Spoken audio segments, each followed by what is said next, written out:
ಉಡುಪಿಯ ಅಂಬಲ್ಪಾಡಿಯ ಮನೆಯಲ್ಲಿ ನಡೆದಂತಹ ಅಗ್ನಿ ಅವಘಡದ ಬಗ್ಗೆ ಇನ್ನೂ ಕೂಡ ಜನರಲ್ಲಿ ಹಲವಾರು ಪ್ರಶ್ನೆಗಳಿದೆ. ಒಂದು ಕೇವಲ ಎಸಿ ಸ್ಫೋಟಗೊಂಡ್ರೆ ಈ ಮಟ್ಟಿಗೆ ಸಂಪೂರ್ಣ ಮನೆ ಸುಟ್ಟು ಕರಕಲಾಗೋದಕ್ಕೆ ಸಾಧ್ಯನಾ ಅನ್ನುವಂಥದ್ದು. ಯಾಕಂದರೆ ಈ ಒಂದು ಘಟನೆಯಲ್ಲಿ ಈಗ ಶೆಟ್ಟಿ ಬಾರ್ ಆ್ಯಂಡ್ ರೆಸ್ಟೋರೆಂಟ್ನ ಮಾಲಕರಾಗಿರುವ ರಮಾನಂದ ಶೆಟ್ಟಿ ಅವರು ನಿಧನವನ್ನು ಹೊಂದಿದ್ದಾರೆ. ಅವರ ಪತ್ನಿ ಅಶ್ವಿನಿ ಶೆಟ್ಟಿ ಅವರು ಚಿಂತಾಜನಕ ಸ್ಥಿತಿಯಲ್ಲಿದ್ದಾರೆ. ಮನೆಯೊಳಗೆ ಎಸಿ ಬ್ಲಾಸ್ಟ್ ಆಗಿದೆ, ಆದರೆ ಹೊರಗಿನವರಿಗೆ ಯಾಕೆ ಈ ವಿಚಾರ ಗೊತ್ತಾಗಿಲ್ಲ ಅನ್ನುವಂಥದ್ದು ಒಂದು ಪ್ರಮುಖ ಪ್ರಶ್ನೆಯಾದರೆ, ಒಂದು ಎಸಿ ಬ್ಲಾಸ್ಟ್ ಆದರೆ 2 ಅಂತಸ್ತಿನ ಮನೆ ಸಂಪೂರ್ಣ ಸುಟ್ಟು ಕರಕಲಾಗುತ್ತಾ ಅನ್ನೋದು ಎರಡನೆಯ ಸಂಶಯ. ಇನ್ನು ಬೆಳಗ್ಗೆ ಕೂಡ ಆ ಭಾಗದಲ್ಲಿ ವಾಕಿಂಗ್ ಹೋಗಿದ್ದಾರಂತೆ ಜನರು. ಯಾಕೆ ಗೊತ್ತಾಗಿಲ್ಲ ಅಂದರೆ, ಇಷ್ಟು ದೊಡ್ಡ ಮನೆ ಹೊತ್ತಿ ಉರಿದ್ರೆ ಗೊತ್ತಾಗಬೇಕಿತ್ತು. ಯಾಕಿದು ಹೊರಗಡೆ ಏನು ಅಷ್ಟು ಗೊತ್ತಾಗಿಲ್ಲ? ಯಾಕಂದರೆ ಇವರು ಒಂದಷ್ಟು ಜನ ಹೇಳುವ ಮಾಹಿತಿ ಪ್ರಕಾರ 1 ಗಂಟೆ 2 ಗಂಟೆ ಬೆಂಕಿಯಲ್ಲೇ ಬೆಂದು ಹೋಗಿದ್ದಾರೆ ಅವರು. ಎಟ್ಲೀಸ್ಟ್ ಹೊರಗಿನವರಿಗೆ ಗೊತ್ತಾಗದಿದ್ದರೂ ಕೂಡ 2ನೆಯ ಮಹಡಿಯ ಮೇಲಿದ್ದ ಮಕ್ಕಳಿಗಾದರೂ ಈ ವಿಚಾರ ಗೊತ್ತಾಗಬೇಕಿತ್ತಲ್ವಾ?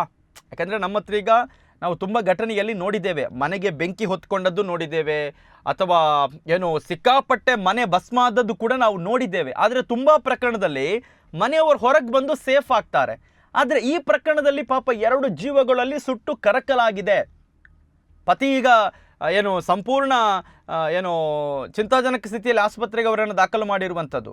ಮತ್ತೊಂದು ಕಡೆ ಈಗ ಪತ್ನಿ ಕೂಡ ಅವ್ರದ್ದು ಸ್ಥಿತಿ ಚಿಂತಾಜನಕ ಇದೆ. ಇಷ್ಟರ ಮಟ್ಟಿಗೆ ಅವರು ಸುಟ್ಟು ಕರಕಲಾಗಬೇಕಿದ್ರೆ ಯಾಕೆ ಗೊತ್ತಾಗಿಲ್ಲ ಅನ್ನೋದೀಗ ಪ್ರಮುಖ ಪ್ರಶ್ನೆ. ಒಂದಷ್ಟು ಜನ ಮಾಹಿತಿ ಕೊಡ್ತಾ ಇದ್ರು, ಎಸಿ ಬ್ಲಾಸ್ಟ್ ಆಗಿರ್ಬೋದು, ಆದರೆ ಅವರ ಮನೆಯ ಫರ್ನಿಚರ್ ಅಥವಾ ಏನು ನಾವು ಪೀಠೋಪಕರಣ ಅಂತ ನಾವು ಕರಿತೇವೆ, ಅಂದರೆ ಇಂಟೀರಿಯರ್ ಡಿಸೈನ್ ಮಾಡಿದ ಸಂದರ್ಭದಲ್ಲಿ ತುಂಬ ಫರ್ನಿಸ್ಡ್ ಆಗಿ ಮಾಡಿದ್ದಾರೆ.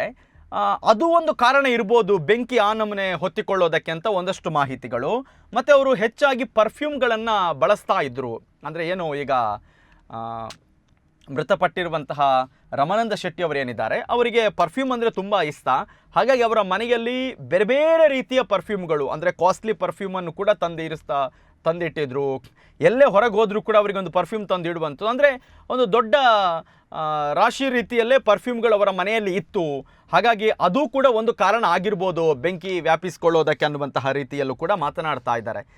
ಮತ್ತೊಂದು ಕಡೆ ತುಂಬ ಜನರಿಗೆ ಇವತ್ತು ಬೆಳಗಿನಿಂದ ಕರೆ ಮಾಡಿದವರು ಕೂಡ ಹೇಳುವಂಥದ್ದು, ಇಲ್ಲಿ ಅಶ್ವಿನಿ ಶೆಟ್ಟಿ ಅವರು, ನೀವು ಸಾಮಾಜಿಕ ಜಾಲತಾಣದಲ್ಲಿ ಅದು ಯೂಟ್ಯೂಬ್ ಇರ್ಬೋದು ಅಥವಾ ಇನ್ಸ್ಟಾಗ್ರಾಮ್ನಲ್ಲಿ ತುಂಬ ಜನ ಇವರ ವಿಡಿಯೋಗಳನ್ನು ನೋಡ್ತಾರೆ, ಫಾಲೋ ಮಾಡ್ತಾರೆ. ನೀವು ಕಡೆಯ ವಿಡಿಯೋವನ್ನು ನೋಡಿದ್ರೂ ಕೂಡ ಅದರಲ್ಲಿ ನಮಗೆ ಗೊತ್ತಾಗುತ್ತೆ ಏನು ಸಾವನ್ನು ಯಾರು ಊಹಿಸ್ಕೊಳ್ಳೋದಕ್ಕೆ ಸಾಧ್ಯ ಇಲ್ಲ. ಪ್ರದಕ್ಷಿಣೆ ಮಾಡುವಾಗ ಯಾವ ರೀತಿ ನಾವು ದೇವರಿಗೆ ಪ್ರದಕ್ಷಿಣೆ ಮಾಡಬೇಕನ್ನೋದು ಅಶ್ವಿನಿ ಶೆಟ್ಟಿ ಅವರ ಕೊನೆಯ ವಿಡಿಯೋ. ಪಾಪ ಯಾರು ಕೂಡ ರಾತ್ರಿ ಊಟ ಮಾಡಿ ಮಲಗುವಾಗ ನಾವು ನಾಳೆ ಬೆಳಿಗ್ಗೆ ಏಳೋದಿಲ್ಲ ಅಂತ ಊಹಿಸೋದಿಲ್ಲ. ನಾವೆಲ್ಲರೂ ಕೂಡ ಒಂದು ವಿಶ್ವಾಸದಿಂದಲೇ ಮಲಗುವಂಥದ್ದು, ಭಗವಂತನ ಮೇಲೆ ವಿಶ್ವಾಸ ಅಥವಾ ಒಂದು ಆತ್ಮವಿಶ್ವಾಸ ಇದ್ದೇ ಇರುತ್ತೆ. ಇಲ್ಲಿ ಅಶ್ವಿನಿ ಶೆಟ್ಟಿ ಅವರು ನೀವು ವಿಡಿಯೋಗಳನ್ನು ಗಮನಿಸಿದರೆ, ನಾವು ಯಾವ ರೀತಿ ಸಂಸ್ಕಾರ ಯುತ ವ್ಯಕ್ತಿಗಳಾಗಿ ಬಾಳಬೇಕು, ಅಥವಾ ಭಗವಂತನ ನಾಮ ಸಂಕೀರ್ತನೆ ಇರ್ಬೋದು, ಜಪ, ಧ್ಯಾನ, ಈ ಥರ ಪ್ರತಿಯೊಂದು ವಿಚಾರದಲ್ಲಿ, ಮತ್ತು ಎಸ್ಪೆಷಲಿ ಮಕ್ಕಳಿಗೆ ಸಂಸ್ಕಾರ ಕೊಡುವಂತಹ ಹಲವಾರು ವಿಚಾರಗಳ ಬಗ್ಗೆಯೂ ಕೂಡ ಅವರು ತುಂಬ ವಿಡಿಯೋಸ್ಗಳನ್ನು ಮಾಡ್ತಾ ಇದ್ರು. ಇವತ್ತೆಲ್ಲರಿಗೆ ಅಷ್ಟು ದೇವರ ಧ್ಯಾನ, ಜಪ, ಪೂಜೆ ಮಾಡುವವರಿಗೂ ಕೂಡ ಈ ಥರದ ಒಂದು ಸ್ಥಿತಿ ಬರುತ್ತೆ ಅನ್ನುವಂತಹ ರೀತಿಯಲ್ಲೂ ಕೂಡ ತುಂಬ ಜನ ಮಾತನಾಡಿಕೊಳ್ತಾ ಇದ್ರು. ಆದರೆ ವಿಧಿ ಅದು ಯಾರಿಗೂ ಬಿಡೋದಿಲ್ಲ. ಅಲ್ಲಿ ಭಕ್ತನೂ ವಿಧಿಯಾಟಕ್ಕೆ ಬಲಿಯಾಗಲೇಬೇಕು, ಅಥವಾ ಏನು ಬೇರೆ ತಪ್ಪು ಕೆಲಸ ಮಾಡಿದವರು ಕೂಡ ಬಲಿಯಾಗುತ್ತಾರೆ. ವಿಧಿಯ ನಿಯಮ ಅದು. ಆದರೆ ಈ ಥರ ಸ್ಥಿತಿಯಲ್ಲಿ ಆಯ್ತಲ್ವ ಅನ್ನುವಂಥದ್ದು ತುಂಬ ಜನರ ಪ್ರಶ್ನೆ. ಆದರೆ ಈಗ ಸಂಶಯ ಇರುವಂಥದ್ದು ಏನಾಯಿತು ಆ್ಯಕ್ಚುಲಿ ಅನ್ನುವಂಥದ್ದು. ಪೊಲೀಸರು ಕೂಡ ಅಥವಾ ಇನ್ವೆಸ್ಟಿಗೇಷನ್ ಎಲ್ಲ ಮುಗಿದ ಮೇಲೆ ಇದಕ್ಕೆ ಒಂದು ಸರಿಯಾದ ಮಾಹಿತಿಯನ್ನು ಕೊಡಬೇಕಾಗುತ್ತೆ. ಅಂದರೆ ಕೇವಲ ಎಸಿ ಬ್ಲಾಸ್ಟ್ ಆದ ಒಂದೇ ಕಾರಣದಿಂದಾಗಿ ಮನೆಯಲ್ಲಿ ಇಷ್ಟು ದೊಡ್ಡ ಅವಘಡ ಆಗೋದಕ್ಕೆ ಸಾಧ್ಯನಾ ಅಂತೇಳಿ ಎಷ್ಟರ ಮಟ್ಟಿಗೆ ಹೆದರಿಕಿದೆ ಅಂತ ಹೇಳಿದರೆ, ಈಗ ಮನೆಯಲ್ಲಿ ಪ್ರತಿ ದಿವಸ ಎಸಿ ಹಾಕಿ ಮಲಗುವವರಿಗೆ ಒಂದು ಹೆದರಿಕೆ, ಎಸಿ ಬ್ಲಾಸ್ಟ್ ಆದರೂ ಈ ಥರ ಆಗುತ್ತೆ ಅನ್ನುವಂಥ ರೀತಿಯಲ್ಲಿ ಒಂದು ಭಯದ ವಾತಾವರಣ ಇದೆ.